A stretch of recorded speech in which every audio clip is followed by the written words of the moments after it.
Assalamualaikum warahmatullahi wabarakatuh. Halo semuanya. Nah, pada pertemuan kali ini kita akan membahas tentang teori hierarki kebutuhan dan penerapannya pada karya sastra. Nah, apa sih itu teori hierarki kebutuhan? Yuk kita bahas. Manusia tidak akan terlepas dari berbagai macam kebutuhan setiap harinya, tidak terkecuali juga tokoh fiksi, selalu didengungkan untuk memenuhi kebutuhan hidupnya. Kebutuhan manusia memang bermacam-macam, tapi ada satu teori terkenal yang bisa menjelaskan konsep kebutuhan manusia. Teori tersebut adalah teori hierarki kebutuhan yang dikemukakan oleh Abraham Maslow. Abraham Maslow adalah seorang tokoh psikologi asal Amerika Serikat. Menurut Maslow, kebutuhan manusia tersusun dalam suatu hierarki. Disebut hierarki karena memang manusia memenuhi kebutuhan hidupnya secara berjenjang. Dilansir dari buku Perilaku Organisasi pada tahun 2008, dijelaskan bahwa ada 5 hierarki kebutuhan dari Abraham Maslow, yaitu yang pertama ada kebutuhan fisiologis. Kebutuhan fisiologis merupakan kebutuhan yang paling mendasar dari hierarki Maslow. Kebutuhan ini disebut juga sebagai kebutuhan primer, seperti makan, minum, pakaian, dan tempat tinggal. Yang kedua ada kebutuhan rasa aman. Kebutuhan akan rasa aman merupakan kebutuhan yang menempati posisi kedua dari hierarki Maslow. Kebutuhan rasa aman ini meliputi kebutuhan keamanan dan perlindungan dari bahaya fisik. Yang ketiga ada kebutuhan sosial. Kebutuhan sosial merupakan kebutuhan yang menempati posisi ketiga dari hierarki Maslow. Kebutuhan sosial ini meliputi kebutuhan kasih sayang, rasa memiliki, bersosialisasi, dan penerimaan. Yang keempat ada kebutuhan penghargaan. Kebutuhan penghargaan ini meliputi faktor internal seperti harga diri, otonomi, dan prestasi, serta faktor-faktor eksternal seperti status, pengakuan, dan perhatian. Yang kelima ada kebutuhan aktualisasi diri.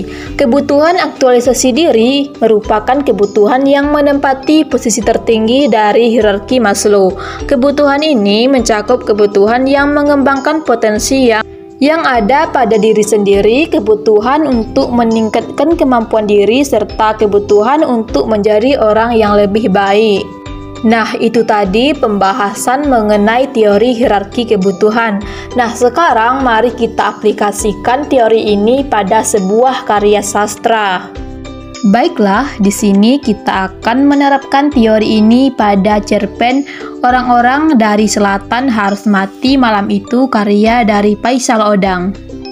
Kebutuhan fisiologis yang ada dalam cerpen ini terlihat dari tokoh-tokoh utamanya yang diperankan oleh Isuri yang memiliki kepercayaan talotang, mesti mengalami fenomena batin bersama ayahnya yang bernama Uwa, dipaksa memilih beberapa agama yang telah ditetapkan oleh negara, tetapi mereka yang masih teguh dengan pendiriannya terancam akan dibunuh.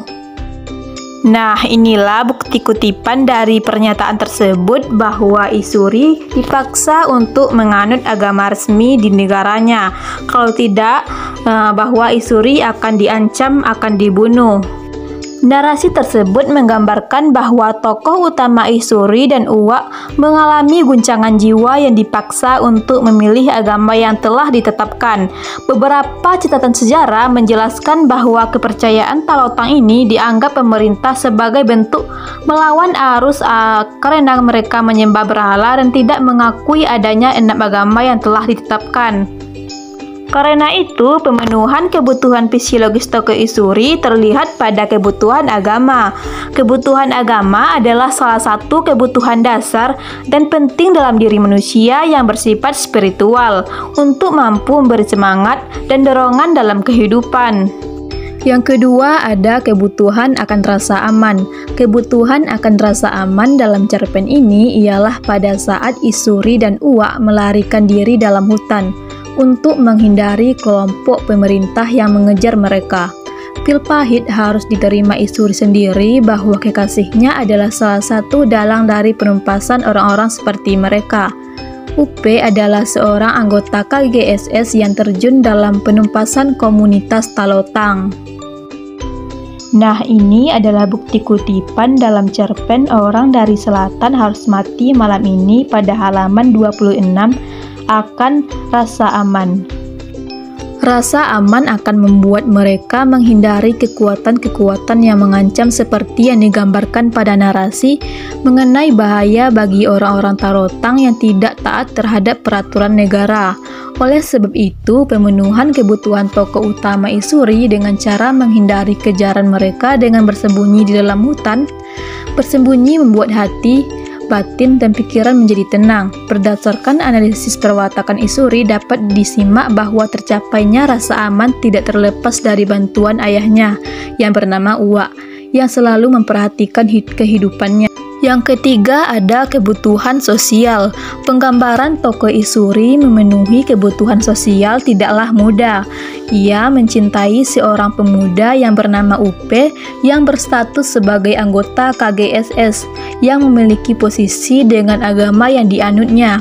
Walaupun keadaan ini berat diterima Isuri, tetapi dirinya sangat bersungguh-sungguh dengan Upe. Sekalipun Upe pernah mengatakan setelah tugasnya selesai membela negara, ia akan pulang dan hidup bersama Isuri. Keinginan agar tetap bersama, mencintai, dan saling memiliki, memenuhi kebutuhan ini terasa penting juga meskipun dalam praktiknya seperti yang dirasakan Isuri tidak dapat terrealisasikan. Yang keempat ada kebutuhan penghargaan.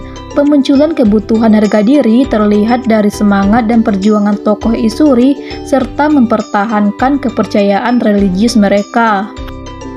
Yang kelima ada kebutuhan aktualisasi diri. Tokoh Isuri dalam narasi cerpen ini, kebutuhan puncak sebagai aktualisasi diri terlihat dengan kegigihannya meyakinkan tokoh Uwak untuk mengganti kepercayaan dengan agama resmi negara. Walaupun wujud realisasinya Isuri rela berbohong, apabila mereka tidak mengganti agama, maka Isuri akan cacat administrasi untuk menikah dengan Upe. Semua masalah dan konflik yang telah dilewatinya menjadikan diri Isuri menjadi karakter yang lebih baik sepenuhnya. Langkah-langkah seperti ini menurut penjelasan Maslow adalah pencapaian semua potensi manusia yang inheren, kapasitas, dan pengembangan potensi.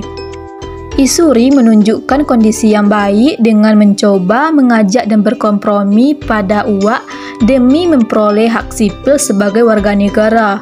Dalam jajaran ini, Isuri mampu memenuhi kebutuhan aktualisasi diri sebagai puncak dari kebutuhan lainnya. Nah, itu tadi pembahasan mengenai teori hierarki kebutuhan serta analisisnya terhadap karya sastra. Baiklah, hanya itu. Wassalamualaikum warahmatullahi wabarakatuh.